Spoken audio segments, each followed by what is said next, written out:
The Fall and Rise of Captain Atom, Issue 3, Kerry Bates and Greg Weisman writing, and Will Conrad on art.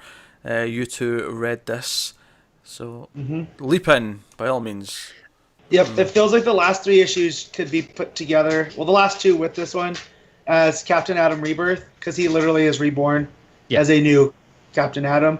I also want to mention that the title of this issue is Back to the Future. Yeah, I approve. I got a kick out of. Yeah. He's got a new look. He's got this. He's shifted into the red end of the light spectrum instead of the blue where he was before. Yep. I'm wondering if maybe that in particular is just something to differentiate him once we get into the Manhattan stuff. So when we can have an Atom versus Manhattan, we can just visually see them strikingly. Well, he's essentially become low grade Dr. Manhattan as Captain Atom, because you see the stuff he can do, and it's very reminiscent of the Watchmen comic version. Yeah. Just the way that he can throw, like, he gets super sciencey with some of the stuff, and I felt myself kind of not reading as closely as I should have. I agree with some of the exposition bits. This is what's happened to you. It felt a little bit dial it back a touch. So he can absorb energy, which we've seen before, and he can kind of shoot quantum lasers at things at the same time. So that's really cool. He's more stable now. He doesn't have to be locked up in a containment facility. Exactly. They discover he can shift back into his human form at will. Yep. So he can have an alter ego and an actual life now, unlike before. So that's a major change there. And that plays in with the main story where General Eiling, who now he's come back, he didn't come back to his present, he came back to his future, which is our present, so he's in 2017.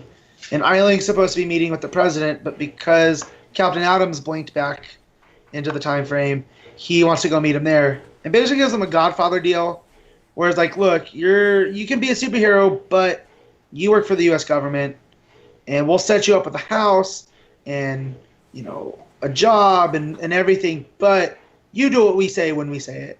Yeah. And Adam's kind of like, yeah, that all sounds nice, but shove it. I can be myself finally.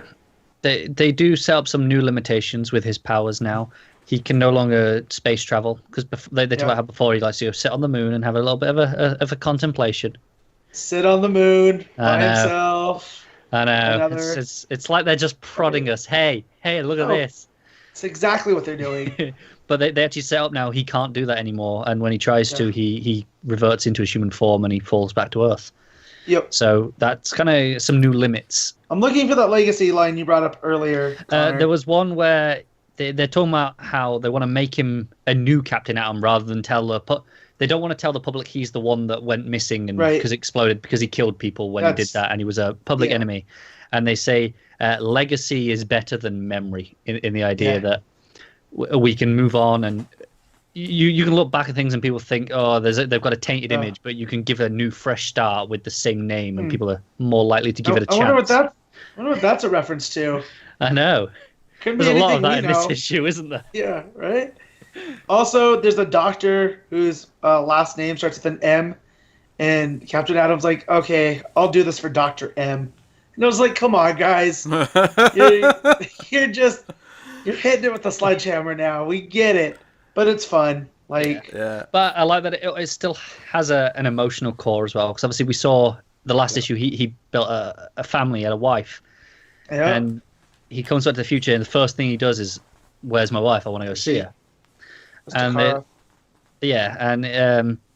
turns out she's dead. She died in 2010. Yeah, in a car accident. So it wasn't anything that I thought at first was like, oh, she developed some weird form of cancer. They were very clear immediately, like, nope, this was nothing to do with you. This was just a freak accident of life. Yep. And so he's sad about that, and he's, but he ends up taking the Godfather deal basically because they're like, well, you killed 3 people when you exploded. That's not good. So it's like, well, there'll be some manslaughter. You'll probably get 7 years. Yeah. And so he's like, well, damn it, I'll take the deal anyways. And as he's settling into his new house, a iPad or tablet-like device shows up on his doorstep. And it's basically like what you don't know is important. Yeah, it shows... It has the picture of him visiting his wife's grave, and it just says, "The general and the doctor won't tell you this, but you have a right to know. You have a 17-year-old son," and it's just signed a friend. Dun dun dun, and that's how it ends, like with the music and everything. Yeah. I didn't like the writing of the first one, but I'm happy to hear about this just so that I know that Captain Atom is in play. It's actually, I feel like it's more relevant than we've been led to believe. Yep. And I'm glad I kept reading Lois and Clark. Yeah. I'm enjoying it as well a lot now. Like, that first issue was rough because I wasn't going to go back until Connor had mentioned 1994, and now I'm glad I have gone back and read it. Yeah. It is making a big splash. Plus, it's a nice little character thing too, because in 3 issues they've completely redeveloped this problematic character. Yeah, I have a grasp on who he is now, which I never really did before. Before it was just, he's got Manhattan powers. Cool. Yeah. Maybe I'll go back and read it when it's done. If it sounds like a good finished read. The first issue was definitely the roughest. It was like you saw, it had the pacing issues and it was a bit overwordy. I think at times it's still a little bit overwordy, like in here with the sciencey explanations. Yeah. But the pacing is definitely much better, and there is an emotional core to it now as well. Yeah. And it had a movie vibe to it too. Like when he's testing out his powers, it felt very much like a montage with the overlaid. So you can get distracted by the words, but if you kind of just want to ignore him, he can throw quantum bolts. Cool. Like next, what goes on next? And he explodes rocks. Like he can take the energy and cast it back out. Yeah, and there's the idea that he has like very specific control. Like he blows up a car with the general in it, and the general's like, "Well, how do you know that wouldn't hurt me?" And it's like, I didn't, but it's just because he didn't let it. Part of me feels like it'll be relevant in the sense that during the big event, whenever this all starts to go down in Rebirth, they'll bring out Captain Atom. So it'll be relevant in the sense that they've built up this version of Captain Atom and they've established who he is and what his powers are.